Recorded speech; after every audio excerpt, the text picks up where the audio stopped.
balita na ika'y mawiwili. Mga nagbabagang kamao, mga buksi. So mga par, hindi isang magandang balita nga po para sa super lightweight superstar na si Ryan Garcia dahil naresto po siya mga idol ng mga pulis kaninang umaga sa kasong felony vandalism na nangyari ito mga idol sa Beverly Hills. Tinatayang umaabot sa $15,000 o halos 900,000 pesos para sa pera natin ang nasira ni Ryan Garcia sa pamamagitan ng vandalism. At ayon sa report mga idol, nagwala daw si Ryan Garcia dahil sa mental issue na naman ito matapos nito malaman noong nakaraang araw lamang na merong cancer ang kanyang pinakamamahal na nanay. Marami pa rin kasi mga idol ang nagbabash kay Ryan Garcia kahit may pinagdadaanan ito na hindi maganda. Kagaya na lang mga idol ni Teofimo Lopez Jr. kung saan pinagsalitaan ito ng hindi maganda about ang kanyang nanay na nagka-breast cancer daw ang kanyang nanay mga idol. Dahil bininta daw ni Ryan Garcia ang kanyang kaluluwa.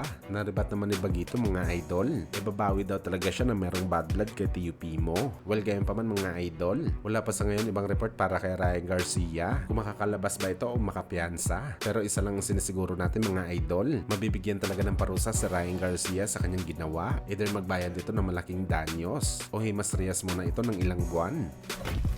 Samantala matapos nga po mga idol, mag-trending ang report na galing sa mga kilalang boxing insider na tuloy daw ang negosyasyon sa bakbakan sa pagitan ng ating pambansang kamao Manny Pacquiao kalaban ng batang WBC interim champion sa 147 pounds na si Mario Barrios. Kung saan mga idol, malaki daw ang tsansa na mapalaban si Boss Manny para sa WBC title na binaklas kamakailan lamang ni Terence Crawford. Kung saan mga idol, ilang oras bago pumutok ang balita na to, nagbigay kaagad si Mario Barrios ng mensahe sa Pinoy Legend. Aniya excited na daw siya mga idol na maikas ang laban nila ni Pacman. Isang future Hall of Famer daw si Boss Manny. Isa daw itong legend na bata pa lang daw si Barrios. Tinitingalan niya na ito bilang isang idol. At ang makasayaw daw nito si Pacman sa ibabaw ng boxing ring isang honor at pangarap daw talaga ni Mario Barrios. Parang sinasabi lang nito mga idol na hindi pa na ikakasa o nangyari ang laban nila ni Manny Pacquiao. Panalong-panalo na si Barrios dahil sa status ni Pacman bilang isa sa mga GOAT ng boxing sports. Well, parehong-pareho nga mga idol ang mga sinabi ni Mario Barrios sa mga sinabi dati ni Errol Spence Jr. nung naikas ang laban nila ni Pacman na hindi naman natuloy dahil sa injury ni Spence, kung saan hindi daw siya kumasa sa bakbakan kay Pacquiao dahil isa itong pay-per-view superstar